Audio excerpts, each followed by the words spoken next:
Welcome to the Starfleet Leadership Academy, leadership development told through the lens of Star Trek. Your host, Jeff Akin, is a 20-year veteran of the public and private sectors in management and leadership. He specializes in helping people unlock their true potential and is a huge Star Trek fan. And now, here's your host, Jeff Akin. Welcome. Thanks for joining me today. Mirror, mirror on the wall, tell me the secrets your universe holds in its thrall. Yep, we're going to the mirror universe, and while we're there, I'm going to help you identify toxicity in your work environment and offer tools to help strengthen your relationships to combat that toxicity. So let's do it. It's the 23rd episode of the second season of Deep Space Nine Crossover. Dr. Bashir and Major Kira are returning from the first Bajoran colony in the Gamma Quadrant. He is trying way too hard to connect with her on the flight. What are you doing? Bellows breath. It is not going well. As they approach the wormhole, though, they're saved by the bell. What's wrong? Or, more accurately, a plasma injector leak. They head into the wormhole, there's a flash of light, and when they emerge... Where's the station? It's all the way back at Bajor at the planet. In the first episode of DS9, The Emissary, they discovered the stable wormhole that connects them to the Gamma Quadrant and moved the station to be closer to it. Weird, yeah? That it would be back at the planet? And as if that weren't weird enough, they're intercepted by Klingons and they're boarded. They immediately cower from Kira and beg to be allowed to return to their ship. They escort Kira and Bashir to the station, where they're met by Garrick, who we know as a tailor who's actually a former spy, but here he seems to be in more of a command role.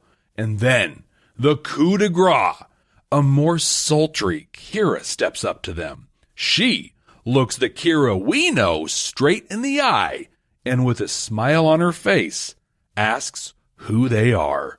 They explain that this is the Terek Nor Station, the center of authority for the Bajoran sector. Center of authority? Whose authority? The Alliance, of course. Terok Nor is what the Cardassians called the station we know as Deep Space Nine before the Bajorans won their independence. Now, Kira has suspicions about them. She sends Bashir down to the mines. This is the new sultry Kira. She sends Bashir down to the mines to process ore and invites our Kira to her quarters. In her quarters, Kira catches everyone up to speed. If you've seen the original series episode Mirror, Mirror, all the pieces fall into place. If you haven't, she totally covers it for you. On my side, Kirk is one of the most famous names in our history. Back when Captain Kirk ended up here, about 100 years ago, in what we call the Mirror Universe, he connected with the mirror version of Spock and convinced him that the violent, imperious ways of the Terran Empire sucked. Spock eventually, Mirror Spock, became the commander-in-chief of the Terran Empire, and he changed everything. Unfortunately for them, when Spock had completed all his reforms, his empire was no longer in any position to defend itself against us. Now, the Alliance are the big powerhouse, and Kira is the intendant of this region. Okay, we up to speed here? Mirror universe where good people are bad, and maybe bad people are good. Human sacrifice, dogs and cats living together, mass hysteria. It's parallel but different from our universe.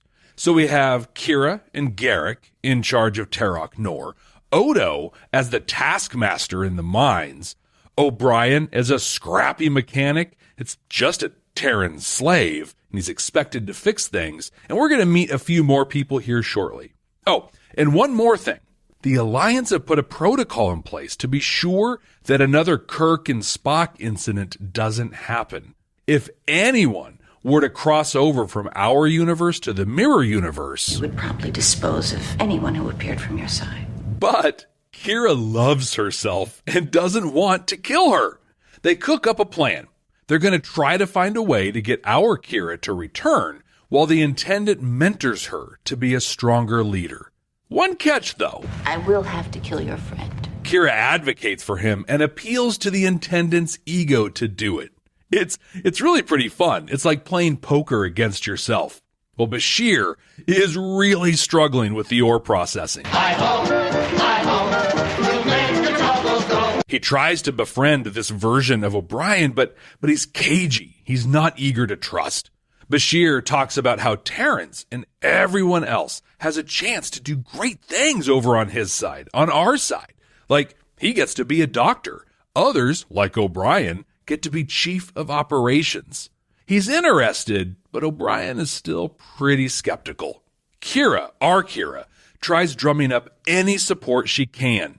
She's not afraid to play around with the truth a little bit to get what she needs either. So, are we close friends on your side? Quark is about to agree to hook her up with a transporter, but Garrett comes in and arrests him for helping Terrence escape. And it does not end well for him. A quick death. Don't make him suffer anymore. No, Intendant, please. Yikes. In his absence, people are having a good time at the bar. One man in particular... The Intendant honors me with a ship and a crew. It's Cisco! Here, he's basically a freewheeling pirate. He calls for O'Brien to come up to the bar so he can fix his ship, and we see the flip side of his leadership style. I don't like Miles, that's why I named you Smiley. As they look for a way to return, Kira gets pulled into the politics. Garrick wants to kill the Intendant and wants our Kira to take her place. Now she's getting wrapped into the conspiracy. It's all very, very uncomfortable for her. And the stakes are getting higher. So Kira gives up on the transporter plan. She just wants to steal their runabout back, take it through the wormhole, and hope to replicate what brought them here. She even gets some help. Well, hopefully gets some help from Cisco. The Intendant decides to hold a party, and the plan takes off. Using a thorium leak and ore processing to distract everyone, Bashir makes his escape, but not before an absolutely epic scene of him blowing Odo into oblivion. I mean, there's chunks and slime everywhere. He runs into O'Brien and gets him to help out. That's not the right way. Bashir offers to try and take him back with them, and they're off. But they run into a patrol, and they're arrested. They get brought into the party, and it all comes to a head. Cisco and his crew turn on the Intendant. Have you lost your mind? I didn't lose it. I just changed it.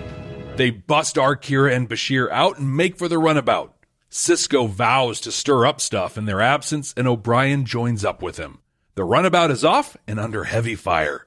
They make a beeline to the wormhole. I'm still reading a plasma injector leak from the warp core. Yeah, I'm hoping that leak takes us back where we came from. I'm matching speeds and attitude with our last time through. They make it just in time, and they made it back home. Everything is back to normal.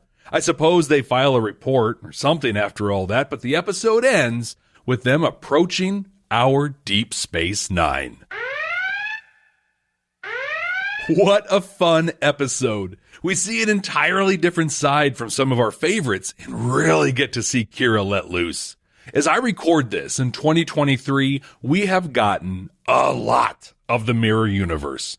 It's honestly become kind of a cliche in the Star Trek universe. But at the time this episode came out in 1994, it was a super cool callback. And I loved the direct tie to the original series episode and how there were real consequences for Kirk's visit there. Come to Quark's Crush is fun. Come right now. Don't walk. Run! In the 30th episode of the Starfleet Leadership Academy, Discovery, Choose Your Pain, I talked about the incredible performance review that Saru set up for himself. Now, there's a tool that enables you to do the same thing for yourself and your teams. For your free copy of this tool, visit starfleetleadership.academy and join the mailing list. You'll not only get a free copy of this incredible tool, but you'll also hear about other cool things going on with the Starfleet Leadership Academy. Visit starfleetleadership.academy today and get your free copy. I do carry a select line of unique artifacts and gemstones indigenous to this region. For the most part, the first 2 seasons of Deep Space Nine are not that great. Like most early to mid-90s sci-fi, it needed some time to find its feet. This is definitely a high point in these 2 seasons, and one they actually pick up on again. DS9 goes to the mirror universe 4 more times over its run. They have a full story arc that runs all the way to its final season, and all the seeds for that are planted right here in this episode. The very beginning of this episode did 2 things, at least for me. First, with Bashir both being super annoying and trying to ingratiate himself to Kira, it kind of acknowledged how poorly he's been written as a character so far in the series. But it also kind of doubles down on him being a creep. I've always felt you were one of the most interesting women I've ever met. Yeah, not good. Took him a while to get off of this kick with him. Now, I don't know if they intended this as a one-off episode at the time or not. I have to kind of assume they did, right? When you have to fill 26 weeks worth of episodes, you're going to get some random stuff like this. But this was a fun episode, and probably an expensive one too. Redressing sets, uniform, costume changes, lots of makeup. They went all in on making this look different, yet uncomfortably familiar. They also had a lot of split-screen scenes between our Kira and Intendant Kira, and they were really, really well done. There's even one where Intendant Kira, touched our Kira, and it was seamless. And I've got to believe that Nana Visitor had a great time with this one. She was Kira in both roles, totally, but a looser, more sexualized version as the Intendant. It was great. She wasn't too over the top, and she was a complete, pure villain. Super fun episode. I think I've said that a couple times now, but especially as DS9 was just kind of figuring out who it was, this was great. Command codes verified. Have you ever worked in an absolute toxic, tyrannical environment before? I have, and so do the Terrans on Mirror Terok Nor. A lot of people are working in a toxic environment, though, and they don't even know it. I'm going to identify some of the observable traits in both management and staff when this is the environment they're working in. I'm also going to wax philosophic about a question O'Brien poses in this one about how history often impacts our personal and professional trajectories. But first, let's talk about an incredible tool the Intendant uses that you can use to strengthen your connections with others and create more meaningful relationships. The Starfleet Leadership Academy is supported by listeners just like you. Click the link in the show notes to support the ongoing production of this podcast. It can be hard to move beyond a passing, casual relationship with people in general, but especially at work when you're in a leadership role. Hey, how are you doing? Could open a can of worms that you're not prepared to work with. In the last Deep Space Nine episode we did, Waltz, I shared some of the negotiating techniques that Chris Voss shares in his book, Never Split the Difference.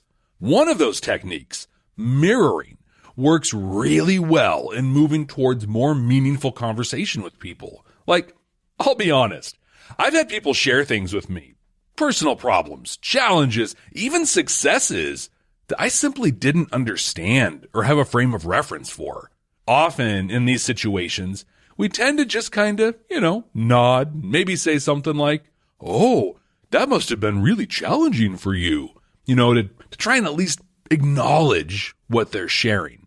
But instead, you can use mirroring to restate what they said, and sometimes even flip it and become an advocate of sorts for them and their story. I'm not that kind of girl. Like, why did I not tell him to go himself? Like, it made me so angry. You know why? Because in the moment, if you're a decent human being, even you can't believe what's happening to you. Yeah. And you feel like you should be polite. Yeah. It's weird. In this example that I'm sharing from Charisma on Command's YouTube channel, Howard Stern is helping Charlize Theron after she shared something deep and personal. It made it much more comfortable for her to continue in the conversation.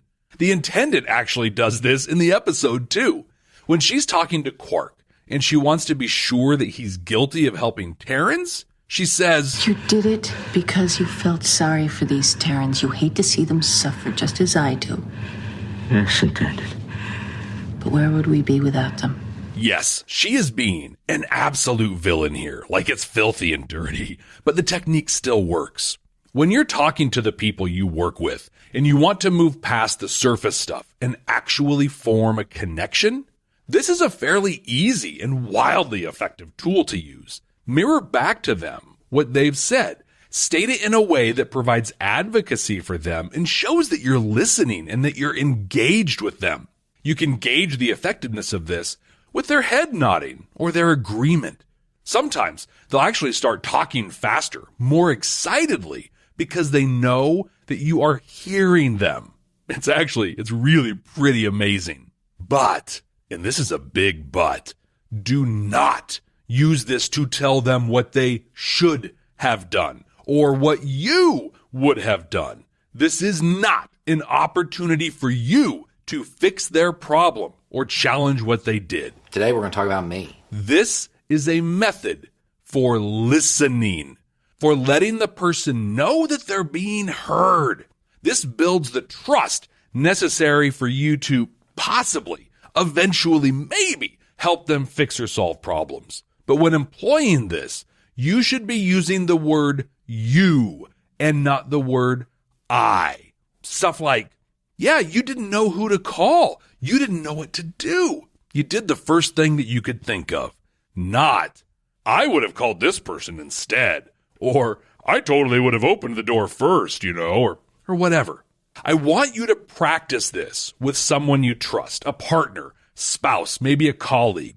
Have them share something with you, and you listen by mirroring and reflecting through advocacy what they're saying. Let me know how you do. You can reach out to me on Twitter at SFLA Podcast. The link is in the show notes. Near the end of this episode, when the Intendant is going to execute our Bashir and mirror O'Brien, she asks O'Brien why he is rebelling. This is a great scene. First, he asks if she really wants to know, which I loved. I've used this before when people ask me a tough or potentially controversial question. Like, do you want the real answer? Or do you want me to say what you want to hear? You want answers! I want the truth! In fact, this is a really great tool to kind of soften the blow of tough news.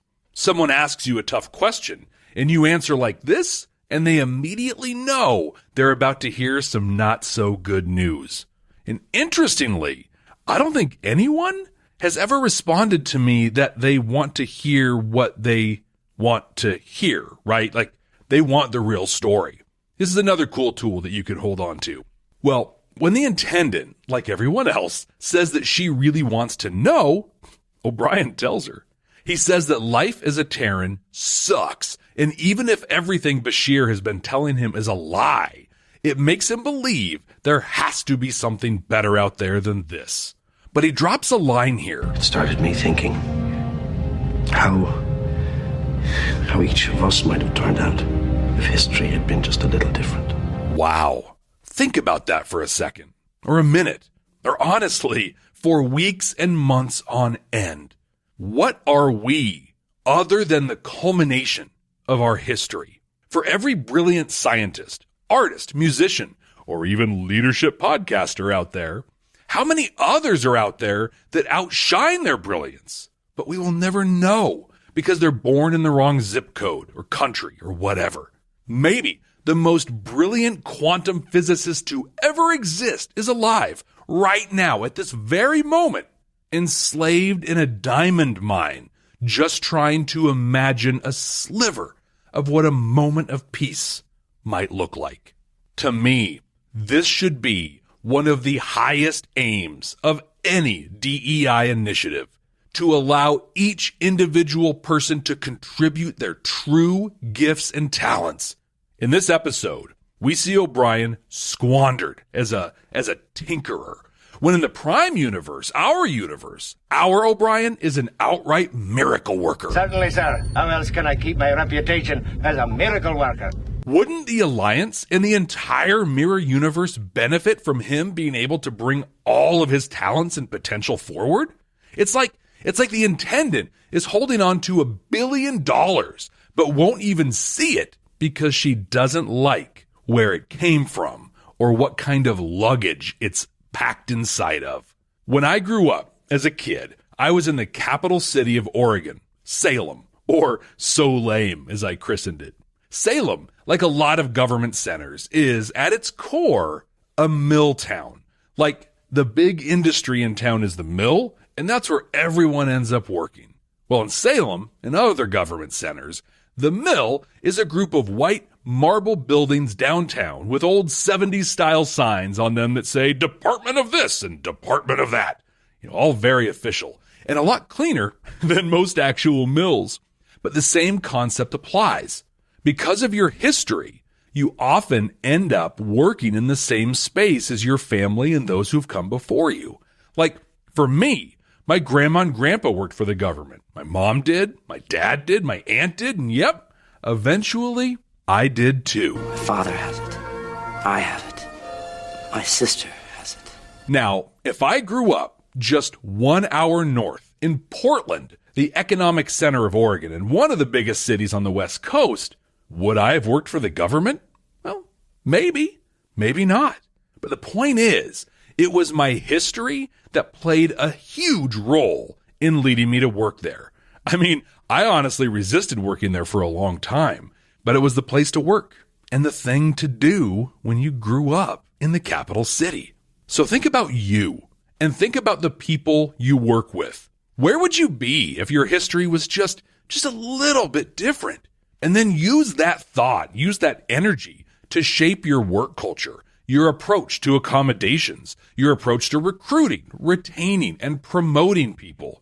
How can you help unlock a person's real potential without limiting them to their history? Honestly, if we as a society can unlock this, we will finally start living in that utopian dream society that Gene Roddenberry had in mind when he started Star Trek. But we're not there yet. Honestly, we're not even close, I'm afraid, especially in a lot of workplaces. When I started this section off, I asked if you had ever worked in a toxic work environment before. For some, this is an easy question to answer. Like me, I absolutely 100% have. But for a lot of people, it's not as easy. It's not as apparent. Work might be a wide-awake nightmare for them, but, well, that's just work, right? They don't know that it can be better. To them, it's just the way it is. For me, there are parts of work that I absolutely love to do, and there are parts I hate. One-on-one meetings, team, individual recognition, getting to present in front of others? Heck yes, sign me up. I love that stuff. Approving leave requests, navigating contracting and procurement, IT project management, yuck. But those are a part of the job. When those things come up and I have to do them, I tell myself there's a reason they give me money to show up here, right? It's this stuff. If I just got to do the cool stuff all the time, I might do that regardless of the pay. But that's me, and I'm not everybody.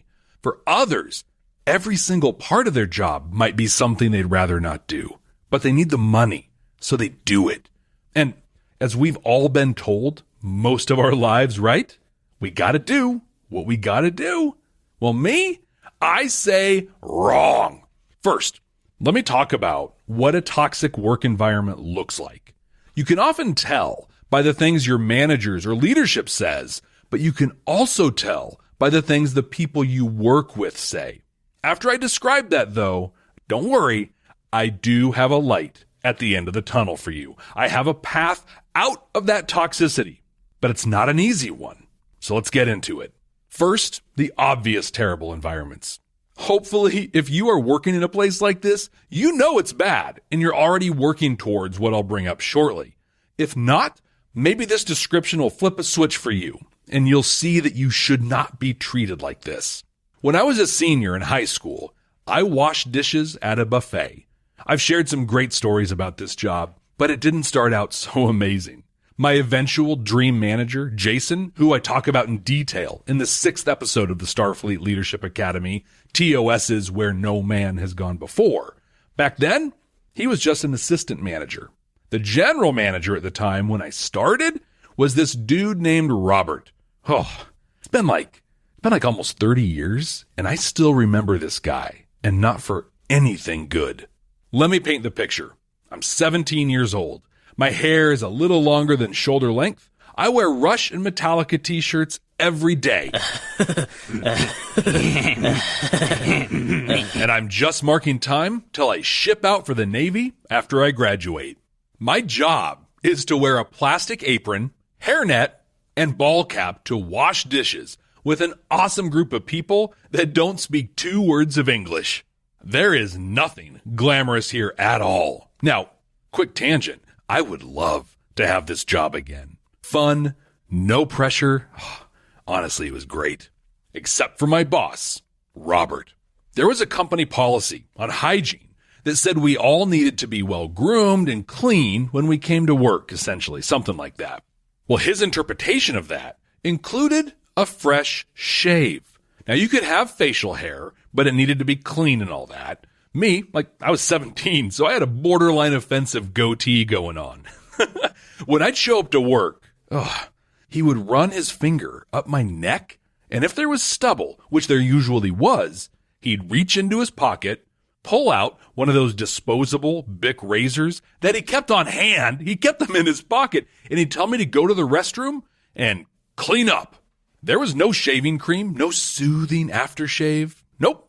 It was a twin-blade plastic razor and the gross, slimy pink pump soap you'll find in most any restaurant. Ugh, so gross. A straight razor can be a great tool to get a close shave with the least amount of irritation possible. Dude was a jerk and a tyrant, and the only thing I hated about that job. The good news is the company was wise to all this, and he was only there for about 6 weeks. We ended up getting an incredible manager after him that literally changed my life in the long run. So it all ended well.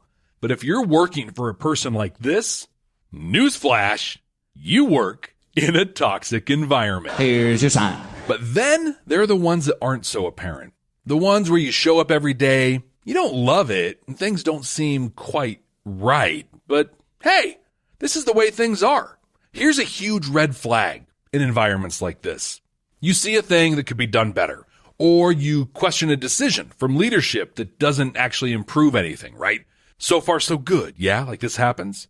But then you get an intendant-style response like, quiet. No one wants to hear what you have to say. In fact, you're either punished in some way for bringing it up, or a big process is created to placate the masses while ensuring nothing ever changes. That reminds me, I helped fix a lean implementation once. One of the keys to a successful lean daily management approach is for the people doing the work to be able to either improve it or influence it to a point of improving it. This is often done through a mechanism called a Kaizen action sheet or a continuous improvement sheet. It's basically a piece of paper or a document that's used to describe a problem and the proposed solution in a way that's tracked through daily huddles. They're super cool. In its simplest form, you fill out the sheet, bring it to a huddle, share it, and then people break off to work on it. Well, in this implementation, the sheets went into a box, and that box was delivered to management every Friday. The people were told their ideas were looked at, discussed, and considered, but honestly, the management just filed them away and did nothing with them. So people felt like they had an opportunity to share thoughts, but nothing actually changed. It's more subtle than quiet, but it's exactly the same thing. Another thing you'll see is management playing the victim card. Again, the intendant does a great job of demonstrating this. This is my reward for treating you Terrans with the least bit of respect. Oh, she was so benevolent and caring that she treated people with respect. And then she weaponizes it in a way to make it a personal attack against her and to make herself the victim. Like, She literally just ordered the public execution of 2 people when she said this, but she's the victim? Wow. Look, if you're a manager, I have a huge secret to share with you. And one that once you truly accept this little secret, your stress levels will all but disappear. You see, here's the thing. Almost nothing that is said or that happens at work is personal or about you in any way. People get mad and might even say mean things. Dude, that's not about you. It's not about you. It's about the work, or it's about the message you're delivering, or it's about whatever they have going on in their lives. When your teams are mad or frustrated, even if they say they're mad at you, almost all the time, they're actually mad at whatever the work-related action or impact is that you are responsible for delivering. It is not personal. Swap any person in for you, and they're going to be feeling the same way. Do not take their reactions personally, and then you can actually focus on the message or whatever it is they're actually unhappy with. You take it personally, and you end up trying to get them to like you, and that never ends well. Another one that really stood out to me. Our Kira and the Intendant are talking, and Garrick brings Quark in. She orders a quick and painless execution, turns to our Kira and says, I've planned a party for us tonight. What shall we wear? In a toxic work environment, there are often a lot of fun events. Lunches, happy hours for management while the workers toil away. Or, maybe even worse, there will be forced fun for the workers, right? Like a potluck where all the workers have to do all the work, spend their time, their money to bring things that their peers, but also management, get to enjoy while being forced to listen to their manager go on and on about all the great things they are doing. This line hit really hard for me. While ago, I worked for a person that, well, she never actually ordered anyone to be executed, but she would hand out marching orders on who to fire, often for questionable, at best, causes. There was one time that was an almost beat-for-beat version of this scene. I and another supervisor were reporting some metrics to her. She was the big boss around here, okay? She picked 2 people out of our report, said awful things about them, and then told us she wanted them fired and gone by the end of the week. Literally, in her next breath, she asked where we wanted to go for lunch next week, since we were going to do a manager's day or something like that. Like, oh my gosh, I totally worked for the Intendant. Well, finally, you'll hear things from your coworkers and your team as well. There'll be the ways they talk or ways they don't talk that show dangerous levels of toxicity. In this episode, we hear, You don't understand. I can't help you. I can't. They'll kill me. Which, admittedly, is likely more extreme than what you're experiencing, but the core of it still exists. Oh, don't tell them that. You'll get in trouble. Or, just do it. It's easier for everyone if you just do it. Right? Like, the language will be peppered with avoidance. So, I'm sorry. I'm sorry if I just helped you realize that you work in a toxic workplace. That sucks. But there is hope. You aren't stuck. Generally speaking, there are 2 types of this that exist. There's the one I talked about earlier when I worked at the buffet, and then there's the one that is much deeper and worse than that. At the buffet, it was a person. One person was terrible, and they happened to be in a position of authority that pervaded the climate of the whole store. If this is your situation, you need to report this person. Most companies have tip lines or a phone number for HR. General managers often report to district managers or regional managers, right? Whoever it is, find them and report them. Now, I want to be fair here. This is easier said than done. There are absolutely risks to doing this.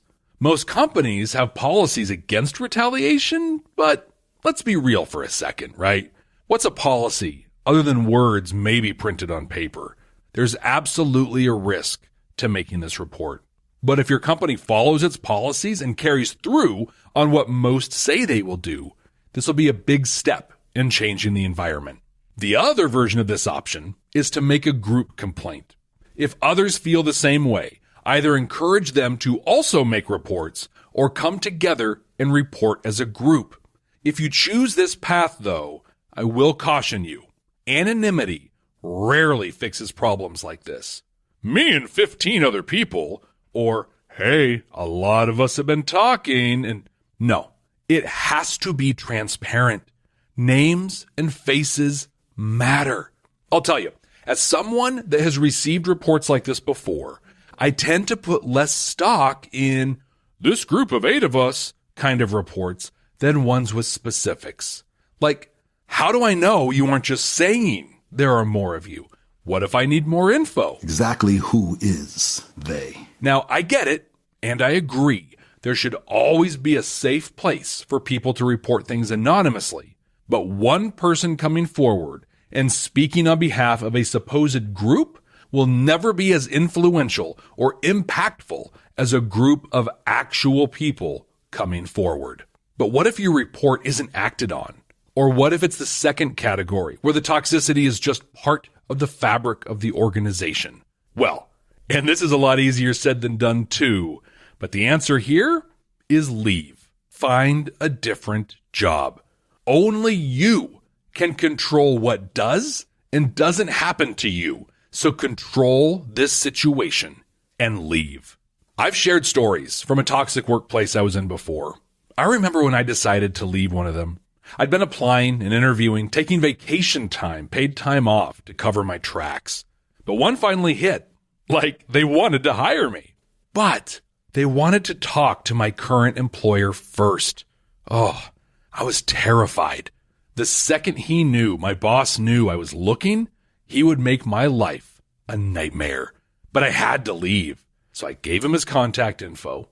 And like 8 minutes later, he called me and was immediately ripping into me. And yes, I'm not going to lie. My next 2 weeks were terrible. But then I was gone. It wasn't my problem anymore. I was free. It was one of the best decisions I ever made. And I think that's the key lesson here for you, here, now, listening to this. The best decisions that we can make for ourselves and our careers are hard, and they often involve risk, but they're important. And 2 weeks of terrible is worth decades of awesome. It may not seem like it at the time, but you will look back and you will be so thankful that you had the courage to go through with that. And listen, I am more than happy to help you do that. I do not want you to feel like you're on your own. Now, I talk about it quite a bit. I offer coaching for people in leadership positions, and that's great. It's awesome. But if you listen to this episode and you are ready to leave a toxic work environment but think you're going to need some help, some encouragement to do it, reach out to me. I will absolutely help. Totally on me, free of charge, no hook, no nothing. I create this podcast to help create stronger leaders and better workplaces. I will literally put my money where my microphone is here, right? It will be my honor, my privilege to help you make the change and leave your wide awake nightmare. You can reach out to me, of course, on Twitter at SFLA Podcast and most other social media sites at Jeff T. Akin. That's Jeff T as in Tarok Nor, A-K-I-N. You can also visit starfleetleadership.academy/contact and send me an email. Computer, what are we going to watch next time? Working.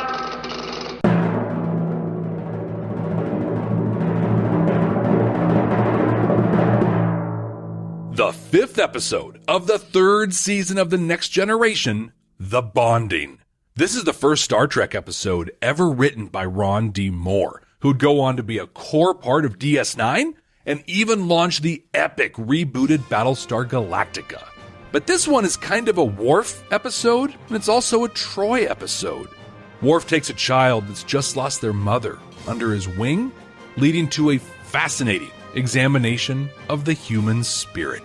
It's been a long time since I've watched this one, and I am looking forward to it. And until then, ex Astra Scientia!